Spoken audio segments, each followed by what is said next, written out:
গতকাল একটা ভিডিও বানাইছিলাম, একটা স্কুল প্রতিষ্ঠানে গেছিলাম, সেখানে ওদের সঙ্গে কথা বলে ওরা বললো যে কিছু খাতা কলমের সমস্যা।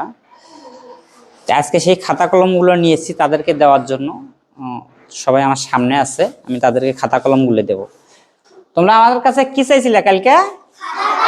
খাতা কলম। তোমাদের জন্য খাতা কলম নিয়েছি, এখন আমি দেব।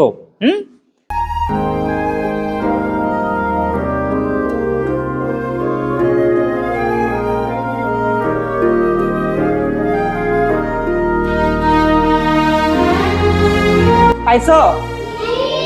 খাতার কলমটা নিয়ে দাঁড় হয়ে দেখাও দেখি কে কে পাইছে। তার মানে সবাই পাইছো, এখন খুশি? তোমরা কি এখন খুশি? আমার কাছে খাতা কলম চাইছিলে, খাতা কলম দেওয়া হয়েছে। এখন কি করতে হবে? লেখাপড়া মনোযোগ দিয়ে করতে হবে। লেখাপড়া যত মনোযোগ দিয়ে করবো তত বেশি শিখবো নাকি? আর যত বেশি শিখবো তত আমরা ভালো ভালো চাকরি করতে পারবো, এটাই না?